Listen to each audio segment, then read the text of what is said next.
Coucou le public du Boulevard Hors Show, il se fait tard, vous êtes fatigué? Bah faut se réveiller maintenant. Salut les cinéphiles de l'extrême. Aujourd'hui, j'ai envie de vous parler de 3 films avec des monstres au lycée, parce que c'est dans le thème du Boulevard Hors Show de cette année. Et oui, je parle très vite, parce que cette vidéo, elle est diffusée en avant-première au Boulevard Hors Show, et vu l'heure qu'il est, je pense que certains dorment. Oh là là, ils font dodo. Donc le public qui regarde ça dans la salle du Carré Sam, et ouais c'était compliqué à dire, eh bien je veux un tonnerre d'applaudissements. Wouhou, ouais, on est réveillés, ouais.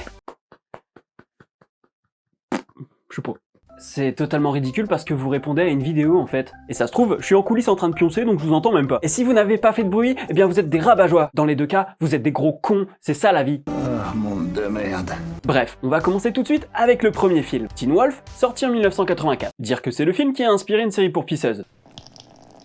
Le film Teen Wolf, c'est toute mon adolescence, alors qu'il avait déjà une vingtaine d'années quand j'ai découvert. Merci les DVD que papa achetait à Carrefour, ou alors c'était peut-être encore Champion. Champion, plus facile la vie. Teen Wolf, ça raconte quoi? Scott Howard n'aspire qu'à jouer au basketball, rencontrer des filles et faire la fête. C'était moi ado, mais sans le basket. Sa vie se retrouve chamboulée quand il découvre qu'il descend d'une longue lignée de loups-garous. Ses transformations vont attirer l'attention et Scott va s'en servir pour devenir le lycéen le plus populaire. Déjà, moi je suis conquis. Y'a Michael J. Fox. Depuis tout petit, j'adore Retour vers le futur. J'ai même fait une vidéo sur les pubs avec Michael J. Fox. Et là, qu'est-ce que j'apprends? Marty se transforme en loup-garou. Grosse dinguerie. Alors oui, c'est une série B, un peu nanar sur les bords, mais on s'en fout.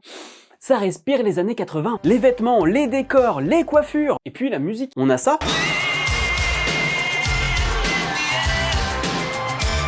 Ou encore ça.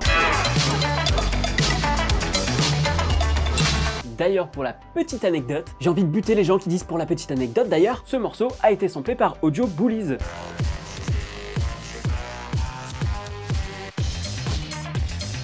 Et même pour les scènes de romance, c'est méga cucu années 80. On a fait 20 fois le tour du pâté de maison parce que nos nos parents parents voulaient voulaient pas pas qu'on qu'on traverse traverse la la rue. Ça craignait l'engueulade quand on est rentré. Vous êtes trop des rebelles, vous. Miles Goodman a peu composé de musique pour ce film, mais c'est bien dans son jus. Ah bah d'ailleurs cette scène, je trouve que le maquillage est vraiment bon, la première transformation est géniale. Après faut pas déconner, ça vaudra jamais la transformation du loup-garou de Londres. Teen Wolf, c'est un teen movie comique, faut pas s'attendre à de l'horreur. C'est une matérialisation de la puberté à travers une transformation en loup-garou. Scott n'a pas eu le temps de découvrir son premier poil de bite qu'il a déjà des poils partout. Pouet les zizi. Et avant de passer au deuxième film, il existe un long métrage similaire plus porté sur l'horreur, I Was a Teenage Werewolf, sorti dans les années 50, avec Michael Landon dans le rôle de l'ado. Quoi, vous connaissez pas Michael Landon? Mais bien sûr que si, vous le connaissez Michael Landon, enfin. Et ouais, Charles Ingalls, ça a été un loup-garou. Vous l'avez pas vu venir celle-là. Maintenant, on passe à un film un peu plus horrifique que vous connaissez peut-être. The Faculty, sorti en 1998. Un film de Robert Rodriguez qui a réalisé notamment Une nuit en enfer, que vous avez pu découvrir au BHS. The Faculty, c'est l'invasion des profanateurs de sépulture et The Thing qui rencontre des petits branleurs des années 90. Un joyeux mélange. Harrington Heights est un lycée qui part en cacahuète et qui n'a plus de budget. Jean-Michel Blanquer devait certainement travailler aux États-Unis avant de s'occuper de notre ministère de l'Éducation. Enfin, jouer à la marelle, j'appelle pas ça s'occuper de l'éducation nationale, si.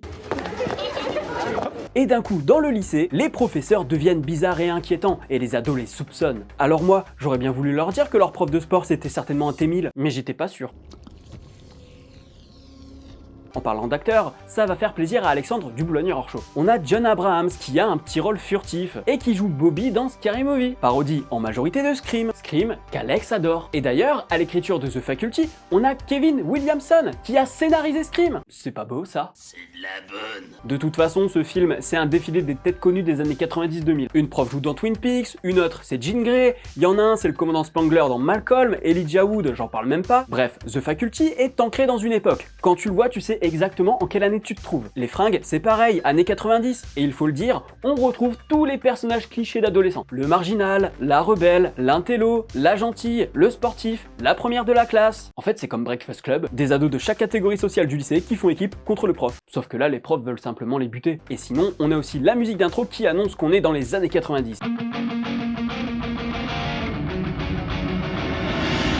Ah bah The Offspring, au bout de 10 secondes, oui, j'ai déjà validé le film. Et c'est vrai, certains effets numériques ont vieilli. Mais pas la grosse bestiole, parce qu'elle a été faite en practical effect. Pas d'extrait, à vous de la découvrir. D'accord, faisons comme ça. Même si The Faculty est écrit avec de gros clichés, que c'est parfois débile, pompé sur des chefs-d'œuvre. Bah bizarrement, on se laisse prendre au jeu, on adore suivre ces personnages et c'est super bien rythmé. Et la parano fonctionne. The Faculty, c'est loin d'être parfait, mais on passe un très bon moment. Et puis il y a The Offspring. C'est la fête.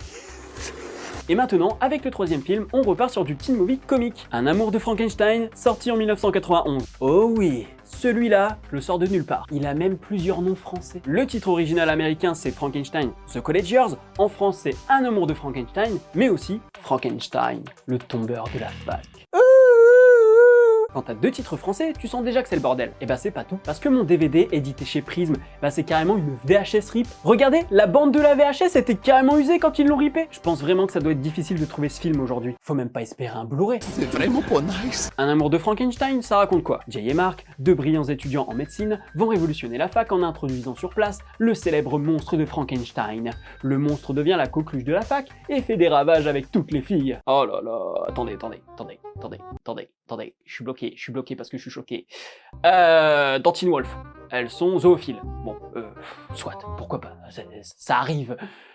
Mais là, dans ce film, elles sont nécrophiles. Bonne ambiance, ouais. Ce film, et même ce téléfilm, a été réalisé par Tom Shadyac. C'est son premier long métrage. Et après, il a enchaîné avec Ace Ventura, le professeur Folding, Menteur, Dr Patch, Apparition, Bruce Tout-Puissant, Evan Tout-Puissant. Ouais, globalement, il a enchaîné les comédies cultes. J'ai exorcisé les démons. Un amour de Frankenstein est ce que j'appellerais un film turbo débile. C'est totalement régressif, on n'y croit pas une seule seconde, mais on joue le jeu parce qu'il y a un petit côté cartoon. Surtout quand on est ado, turbo débile. Ça fait encore partie de ces films que mon père ramenait des courses, ça coûtait moins de 5 balles, comme Ken le survivant. Et quand j'y réfléchis, je pense qu'il m'a acheté ce DVD parce que j'avais fait une connerie qui voulait me punir. Et le pire, c'est que je l'ai regardé plusieurs fois. J'étais vraiment un ado turbo débile. Un amour de Frankenstein, pour un téléfilm, c'est plutôt réussi et le monstre est super drôle. La dynamique entre lui et les deux étudiants fonctionne super bien. Et on a un personnage totalement à côté de ses pompes qui me fait marrer à chaque fois. Bobby, are you here too? Au passage, on a Larry Miller que vous connaissez peut-être. On l'a vu dans des films comme Le Professeur Folding, comme Par hasard, mais aussi dans des séries telles que Seinfeld, Monk, et surtout, Ma famille d'abord. Vous êtes échangiste aussi? Par contre, je comprends pas ce que les filles trouvent à ce monstre parce qu'il est totalement teubé. Et parfois, il fait des trucs assez bizarres qui dégoûteraient les gens dans la réalité. C'est notamment pour ça que je dis que ce film est pas crédible. Mais encore une fois, c'est de la comédie turbo débile, donc ça passe, et puis ça reste plutôt bien réalisé, même si on a des faux raccords. Mais ce n'est pas qu'une comédie turbo débile, on a aussi un enjeu. Ce qui est marrant, car chez Shadyac, on retrouve toujours une histoire de course contre la montre où la scène finale était freinée pour résoudre le problème. Et Tom Shadyac, c'est souvent de la comédie mêlée à la science-fiction, ou alors au fantastique. Que ma volonté soit faite! Si vous aimez ces films, vous aimerez Un amour de Frankenstein. Et je ne sais pas si c'est volontaire ou une simple coïncidence, mais un an plus tard, on a eu un autre film qui est sorti dans le même genre, California Man avec Brendan Fraser. L'histoire d'un homme préhistorique qui est décongelé dans les années 90 et découvre les mœurs de l'époque et le lycée, une sorte d'hibernatus à la sauce teen movie américain. Ah oui? Si vous avez l'occasion de voir Un amour de Frankenstein un dimanche, un lendemain de cuite ou après une nuit blanche au Boulogne-Horchot, n'hésitez pas, c'est idéal quand vous êtes en mort cérébrale. Me mangez pas, je suis pas un légume. Merci d'avoir regardé cette vidéo. Les spectateurs du Boulogne-Horchot, j'espère vous revoir l'année prochaine. Vous m'avez manqué! Les gens sur YouTube, on veut vous voir l'année prochaine. Je vous invite à découvrir les différents vlogs des éditions précédentes pour vous convaincre. Si vous regardez cette vidéo derrière votre écran, très important, le petit pouce bleu, le partage sur les réseaux sociaux pour faire découvrir ces 3 films. Et puis, dites-moi en commentaire si vous avez des autres idées de films avec des monstres au lycée, parce qu'il existe certainement des dizaines de films que je connais pas. Abonnez-vous à la chaîne Morgan et son ciné et n'oubliez pas d'actionner la cloche pour être alerté des prochaines vidéos. Quant à moi, je vous dis à la prochaine sur la toile. Salut!